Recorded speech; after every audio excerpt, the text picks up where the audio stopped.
Okay, example 2.1 to 2.3 from circle equations. So example 2.1, we have 3 points that all lie in a circle. We need to show that the angle ABC is equal to 90 degrees.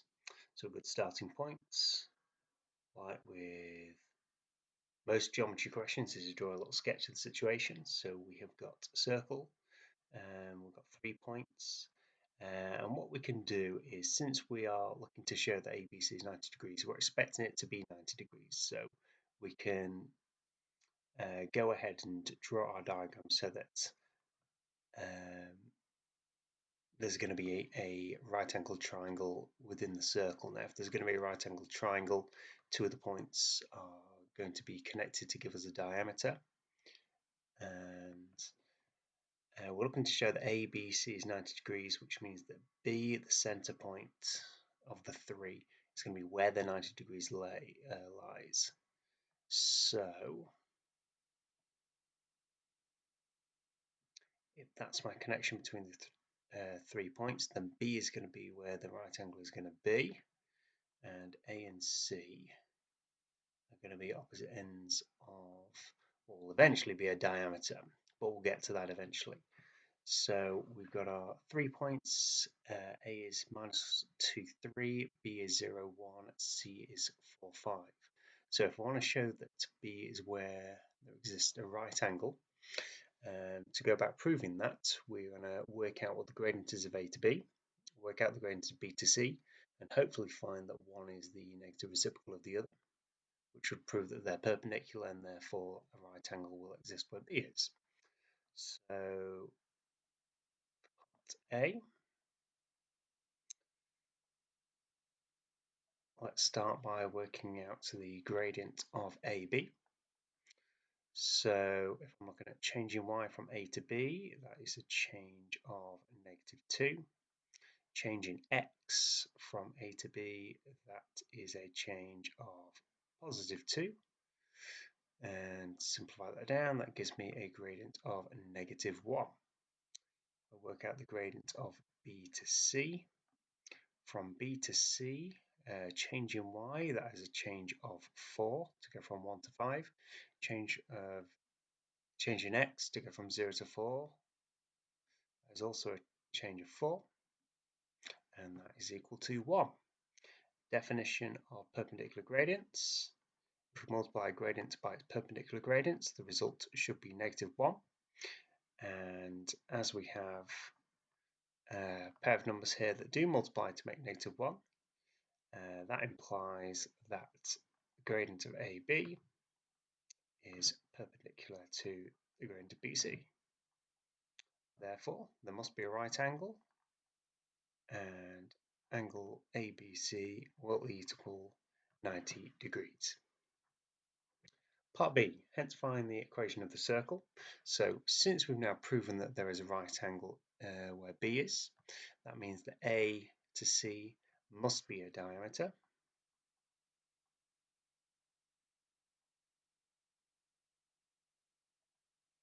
Which means that it will pass through the center. I'm going to call that center point M. The reason being is because M will be the midpoint between A and C.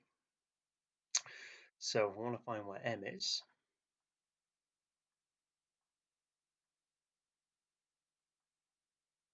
So M is going to equal the midpoint of A, C.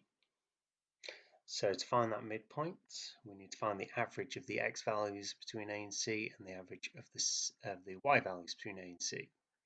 So looking at the x values with A and C, we've got -2 and 4. And for the y values, we have got 3 and 5. So that will give us a midpoint of 1, 4. So that will therefore be our center of our circle.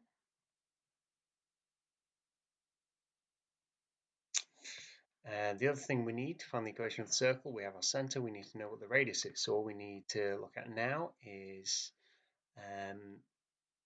half the diameter.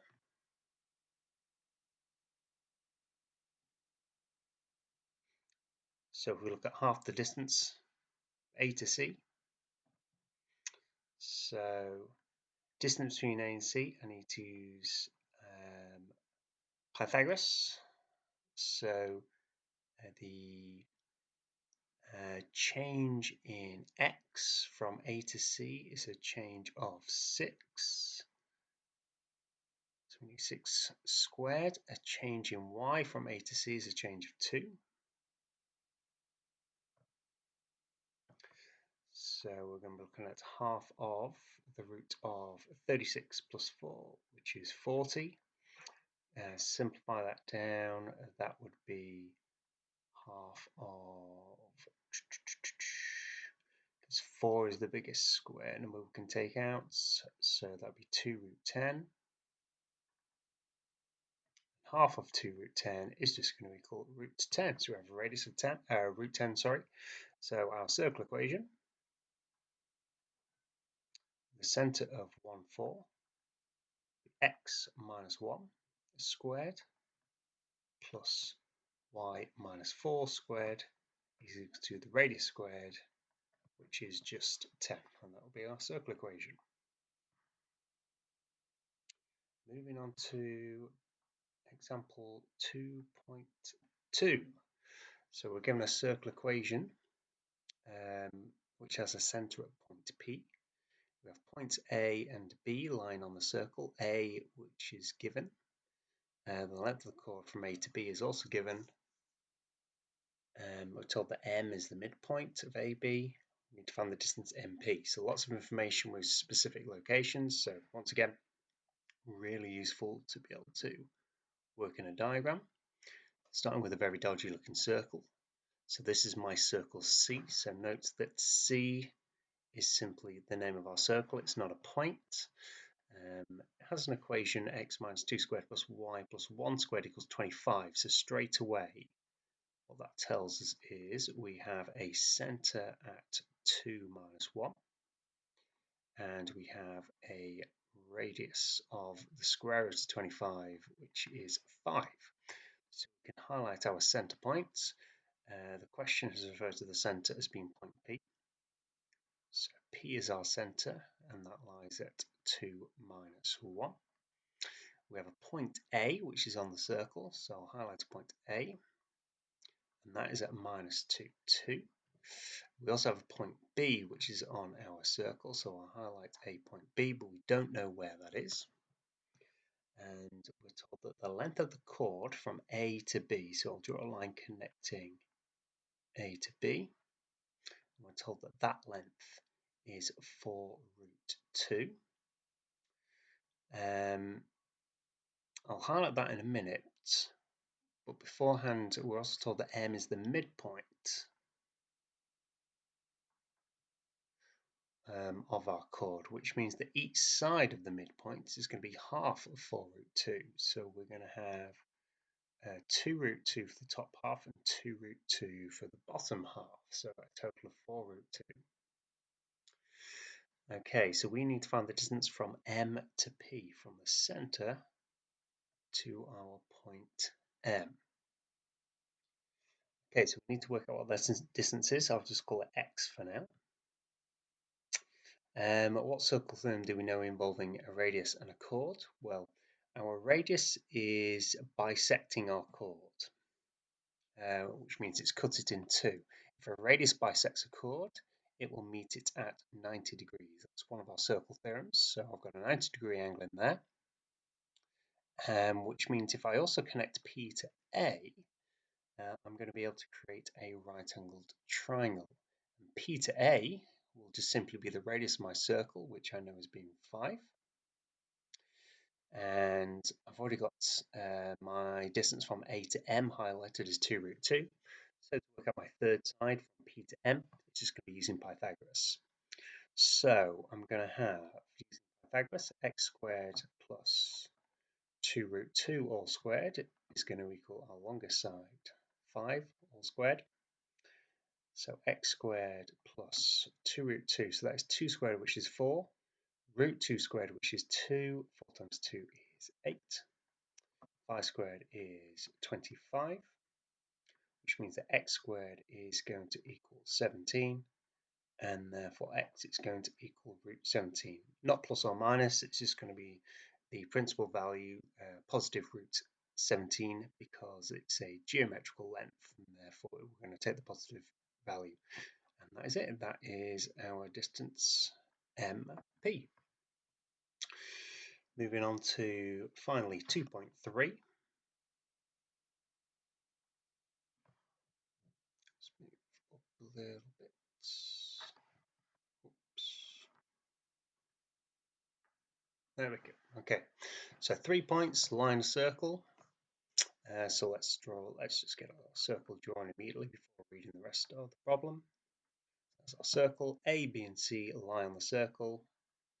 So let's just mark them off. A, B, and C, wherever they might be. So A is -3, 6. B is 4, 7. And C is the point 1, -2. Show that the perpendicular bisector of the chord AB is y plus 7x equals 10. So we're looking at perpendicular bisector to AB. So I've just drawn a line from A to B. Once you have that line, and then we can highlight in a perpendicular bisector. So it's perpendicular, so I'm going to draw a right angle right there. It's a bisector, so it's going to be cutting this distance in half. So the equation of a perpendicular bisector will be an equation of a straight line. So I know my answer can be written in the form of y minus b equals m of x minus a. So the A-level form of a straight line. So the information that I need to know the points that the line goes through, which will be my point AB, and I need to know the gradients.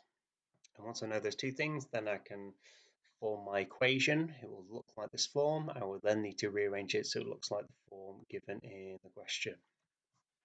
So if I focus on a point, then I know that my perpendicular bisector goes through. Well, it goes through the midpoint of AB. So I need to find where that midpoint is. So my midpoint of AB will be found using the average of the two coordinates. So looking at my x values of A and B, we've got -3 and 4. And my y values are 6 and 7. So my midpoint is going to be at a half and 6.5 or 6.5. Could write it as an improper fraction if we want. That will just be 13 over 2. Okay, so that's my midpoint. So that's going to be my coordinate AB. For my gradient, well, my gradient is going to be a perpendicular gradient to AB. So I'm going to find my gradient of AB first. So changing y by changing x. So from A to B, that change in y is a change of 1 to go from 6 to 7. From -3 to 4, that is a change of 7.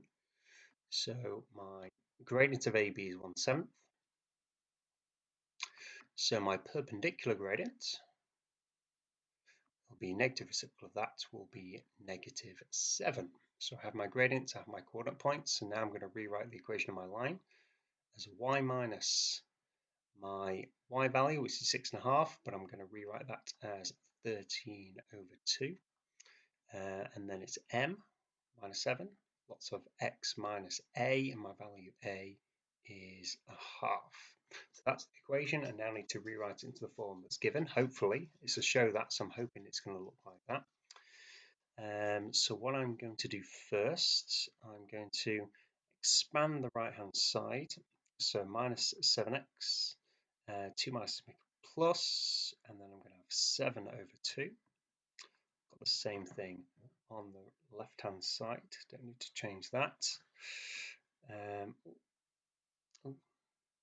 Yeah.